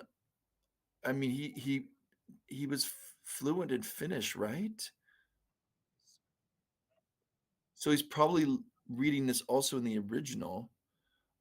So Untamoinen is the same as Utamo, right? This is just another version of his name. No, I was thinking rather, what does Moinen mean? Because we have Väinämöinen. Earlier, there's another guy named Kellermoinen. There's and then Kullervo is sometimes called Kullerwoinen. And then you have here Untamo is called Untamoinen. So I'm looking up the Finnish suffix moinen, and it means like that depicted by the base. So, for example, in the Kalevala epic, the name Väinämöinen is made up of the base word uh, Väinä, which means a wide, deep, calmly moving river, and the suffix moinen. So it's apparently saying like or similar to. Yeah, the Swedes would, you know, if you meet a Swede, it's a John son or a Swan son or a Jefferson. Son is just uh, the son of or replication or like of. It's the same type of thing. Okay. So Väinämöinen means river like. What does Untamo or Kullervo actually mean? I'm just curious because these are questions that Tolkien probably would think about. I mean, unless you don't think they have any specific meaning, but they could, right? Within the legend. Yeah, well, I mean, like my my last name in Norwegian means someplace, something like garden place or meadowland, and it's not that uncommon. It's so it does mean something, and the native tribes of North America, their names meant something, and so did the Germans, like Cooperstein.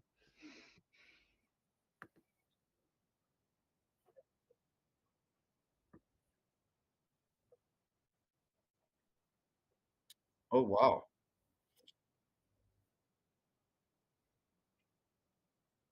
No.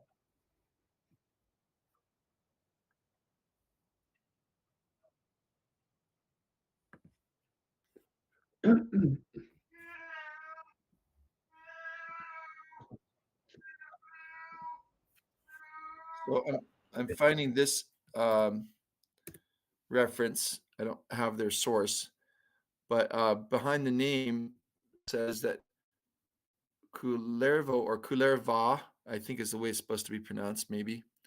Kullerva, I'm seeing perhaps, um, is derived from Finnish kulta, which means gold, which is interesting. I wonder about that. Oh well. Yeah, oh, I see the whole reference to slave. Oh dear. Um, okay, so do we know for sure? The AI says Kullervo is pronounced Kullerva.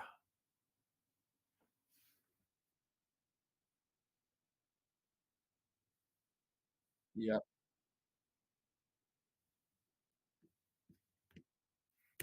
Oh, I see what you mean. Pronunciation. All they're showing is the IPA symbols, and I don't know what that means. It's just an O by itself. Is that A? Kullervo. It's pronounced phonetically in Finnish. Um,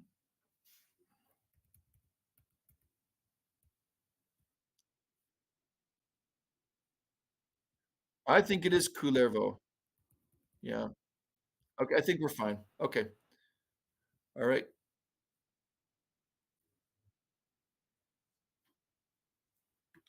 Oh, yeah, that's right. That's right. We did. Okay.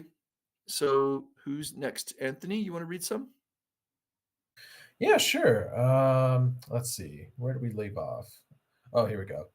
When the strong man Untamoinen went to look at early evening how Kalervo was progressing in his labors in the forest, little was the work accomplished, was not worthy of a hero. Untamoinen thus reflected, young Kalervo is not fitted for the work of the clearing forests, wastes the best of all the timber. To my lands he brings destruction. I shall set him making fences. Then the youth began the building of a fence for Untamoinen, took the trunks of stately fir trees, trimmed them with his blade for fence posts, cut the tallest in the woodlands for the railing of his fences, made the smaller poles and crossbars from the longest of the lindens, made the fence without a passway, made no wicket in his fences. And Kalervo spake these measures. He that does not rise as eagles, does not sail on wings through ether, cannot cross Kalervo's pickets, nor the fences he has builded. Sounds like he's marking some territory there. That's a big fence. Yeah. So-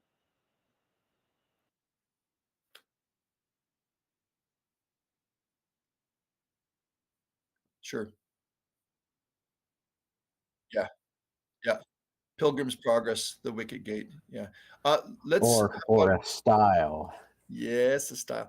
How about if just looking at the time, how about if when you're done there, Anthony, I'll go, Gary goes, Chris goes, and then we stop, have one more discussion, and then we do part two next month. Does everybody sound good with that? Yeah, I mean, well, usually we read a Tolkien letter, but are we gonna skip You're that? right, we don't. I mean, we do, but we haven't. But we had a long discussion about last. We've been skipping this. Yeah. So, Anthony, did you want to read any more, or are you good to stop there? I think I'm good to stop. Okay, I'll pick it up. I think you left it where it's he shall thresh the rye and barley. Okay. Young Kullervo, quick preparing, made an oaken flail for threshing, threshed the rye to finest powder, threshed the barley into atoms, and the straw to worthless fragments. Untamoinen went at evening, went to see Kullervo's threshing, view the work of Kullervoinen, found the rye was ground to powder, grains of barley crushed to atoms, and the straw to worthless rubbish. Untamoinen then grew angry, spake these words in bitter accents. Kullervoinen as a workman is a miserable failure. Whatsoever work he touches is but ruined by his witchcraft. I shall carry him to Estland. In Karjala I shall sell him to the blacksmith Ilmarinen, there to swing the heavy hammer.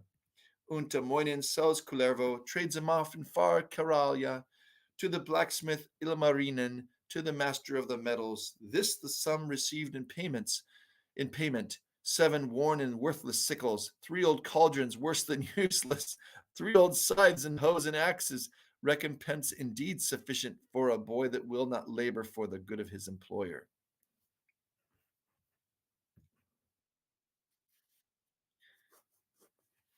I could just see some dad saying, "You're not doing your chores.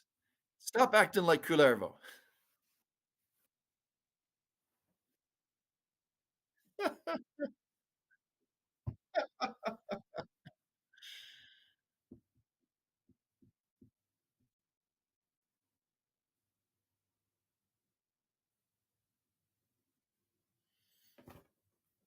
Um, I do remember, I think it was Brian who was surprised about the word slave when they were talking about Clerval. But here he is a slave.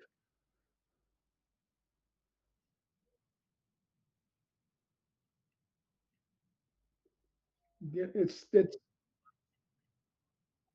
yeah. So who's next?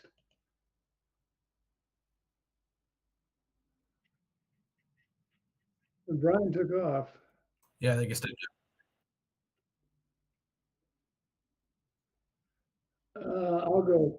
I guess Cooler Cooler Wyman, wizard servant of the blacksmith Ilmarian, purchased slave from Untamoinen, magic son with sky blue stockings with a head of golden ringlets, in his shoes of marten leather, waiting little asked the blacksmith, asked the host for work at morning, in the evening asked the hostess, these the words of Cooler Wyman, give me work at early morning, in the evening occupation, labor worthy of any of thy servant. Then the wife of Ilmarinen, easy for me to say, once the maiden of the rainbow, thinking long and long debating how to give the youth employment, how the purchased slave could labor. Finally, a shepherd made him keeper of her pastures. But the over scornful hostess baked a biscuit for the herdsman, baked a loaf of wondrous thickness, baked the lower half of oatmeal, and the upper half of barley, baked a flintstone in the center, poured around it liquid butter. Then she gave it to the shepherd, food to still the herdsman's hunger. Thus she gave the youth instructions, do not eat the bread in hunger till the herd is in the woodlands. Then the wife of Ilmarinen sent her cattle to the pasture, thus addressing Kullerwoinen, drive the cows to yonder bowers, to the birch trees and the aspens, that they may feed and fatten, fill themselves with milk and butter, in the open forest pastures, on the distant hills and mountains, in the glens among the birch trees, in the lowlands with the aspens, in the golden pine tree forests, in the thickets silver laden. Okay.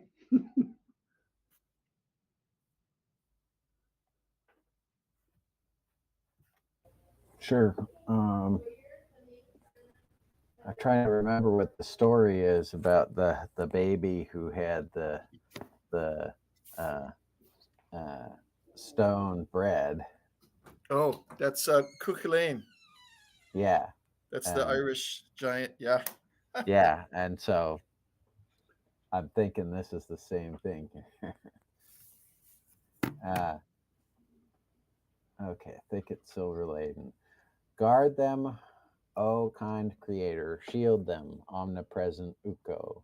Shelter them from every danger and protect them from all evil, that they may not want nor wander from the paths of peace and plenty, as at home thou didst protect them in the shelters and the hurdles. Guard them now beneath the heavens, shelter them in woodland pastures, that the herds may live and prosper, to the joy of Northland's hostess, and against the will of Lempo.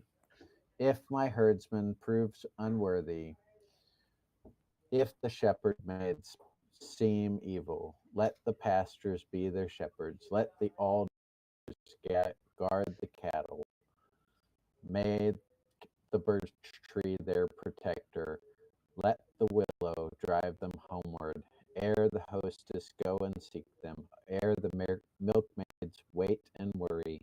Should the birch tree not protect them, nor the aspen lend assistance, nor the linden be their keeper, nor the willow drive them homeward, wilt thou give them better herdsmen? Let creation, beauteous daughters, be their kindless shepherdess. Thou hast many lovely maidens, many hundreds that obey thee, in the ether's spacious circles, beauteous daughters of creation. Summer daughter, magic maiden, southern mother of the woodlands, pine tree daughter, Katyatar, Pi Halyatar of the aspen, alder maiden, Typo's daughter, daughter of the glen, Miliki, and the mountain maid, Telervo, Of my herds be ye protectors. Keep them from the evil minded. Keep them safe in days of summer, in times of fragrant flowers, while the tender leaves are whispering, while the earth is verdure laden. Okay. Rune 32 is really long. Yeah, let's we should probably wrap it up here. Let's do a discussion where we're at, and we'll continue next time. Sounds good. It's almost like a prayer of a mother who is worrying about How things are going to go. Yeah. What could possibly go wrong? And, Except it's for her cows. yes, exactly. And some of those prayers, I think, echo a little bit Tom Bombadil's wife Goldberry and such. Yeah. Some of that. Yeah. Nature gods, Yep. for sure. Yeah, those were all different deities of the Finnish Mm-hmm. mythology and such. That's An one of the amazing things I like window. about the annotated version of the Kalevala I have back at the center is it has explanations of each of these deities and such and references and kind of fills you in on what each deity is responsible for, etc. Wow. I mean, what a time machine, right? I mean, to have Yeah. preserved a story like this, it preserves so much in its midst. I mean, it's pretty impressive that the stories were continuing to be told over all the centuries. Thousands. Yeah, really. I mean, this is pretty remarkable. Yeah. I mean, we're I going mean, back to the Bronze Age here, long after steel was yeah. I mean, I'm Yeah. thinking of my wife's forebears. She has a lot of German background. And the closest we can really get to some of that is you've got Grimm's fairy tales. There's not as much of about the old pantheon really that I can think of. You know a little bit about it, but it's when you get into Scandinavia that a lot of that lasts longer. long winters. Aha! Telling tales around the fire during long, long winters. Yeah, but how does that explain Athens and Greece and all that, right? Those guys are Mediterraneans. They don't hardly have to put a coat on. How come their stories of their pantheon continued on over the ages? True. Well, I mean, the big part is, does a culture get wiped out or not, or is it able to pass it on? Because if they do get wiped out, your stories end, right? If everybody is killed, pass on the stories. History is written by the victors, so then your culture story ends, unless Unless- just finds it somewhere. Well, there's exceptions. So the Welsh were. I've just been teaching my students about this. So a lot of the best preserved castles in Wales are actually English castles. They were built by the English to keep the Welsh subjugated. After I think the year 1283 or so, Edward I went to war against Wales, and so ever since then, Wales has been in part of the United Kingdom. What's interesting is that in the early 1500s, there was an act that basically said that because Wales is part of this, essentially England is the main thing, and Wales is just kind of a shire of England almost. That the language was no longer to be used in school, etc. And this is how, like you said, this is where it would normally go. Once you have a conquered people, it's easy for the language then to disappear. But there was a guy named Morgan, Bishop William Morgan, and this man, who was a leader in the Welsh church, he translated the Bible into Welsh from the original Greek, Yeah, the Hebrew and Greek. it. But that's what I was saying. It's wiped out versus subjugate. Because subjugate, you have an opportunity for integration. Yeah, that's true. I But guess I'm talking that's about true. wiped out. Again, You're talking about going wiped out, back yeah. to the Mongolian approach of Yeah. destroy them Mhm. so that there's no sign left to carry on and get revenge later, etc. Yeah. That's where you terminate all of those stories versus Yeah. integration and such. Yeah, that's true. Key distinction there. And while the Greeks and the Romans and others had many an invasion and some tribes were wiped out here and there, they were not fully wiped out, so they're able to continue on with their legacy stories and such. Well, I think that's a great place to leave it, everybody. Thank you for making time. It's been nice to see you all after kind of having a drought of meetings. We should be able to keep doing so. Let's check the next date here. Let's see what that's Yep. falling in relation to Christmas and everything. The 21st. Is everybody going to be okay with that? Well, Hawk, I thought that you wanted us to change it from the 3rd to the 2nd Saturday. So You're right. we've been meeting the 2nd Saturday for some time, but that was because of I just I mean, the forgot. It's been 14th. so long. it's okay. I think on 14th, Google, 14th should be good. I did notice on Google Calendar, I think you still have it listed somewhere on there as the 3rd Saturday. So you might want to try to fix that. change that. Yeah. Yeah. The 14th is, let me look. I think that works for me. Does not work for me. I have a work-related treatment to go to. Okay. Well, we'll record it and stream it. So Yeah, that's fine. we'll miss you, though. Chris Cooperstein, are you available on the 14th? I think we need to have a quorum of 3. If we don't have, Or Chris is muted. Chris, you're muted. I think so. okay. Gary, you think you're available? I just checked my social calendar and I'm available. So, Anthony, feel free to email us your impressions since we'll be getting into the main part of the contrast between Turin and Kullervo. And Sure. if you have any opinions, we would love to read your comments out loud. And how do you That's good.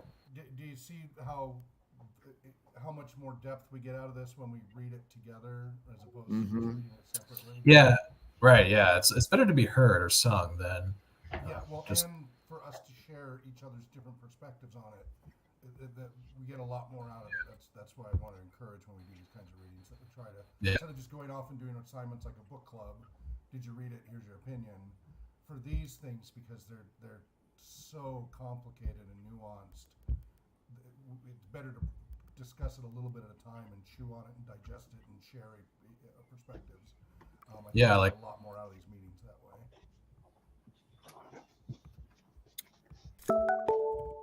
Cool. Well, great. Thank you, thank everybody. you. Really appreciate you making it. Yeah. Thank you. I'm sorry for the hiatus we had before, but I'm glad we're getting rolling again here. So where may So- we? Let me do my word. TolkienScholars.org. We're on Twitter/X. We'll be on Mastodon soon. But the best spot is TolkienScholars.org. You can see all the previous postings and our YouTube channel, youtube.com/TolkienScholars, where we have 15 years of videos from TolkienMoot and Tolkien Society meetings and special guests and just a lot of content over the years. You can go back through. See how we did when we were discussing those actual Finns out of Finland and such and their takes on it back from 15 years ago. But yeah, we'll continue and where it may be well. Namaste.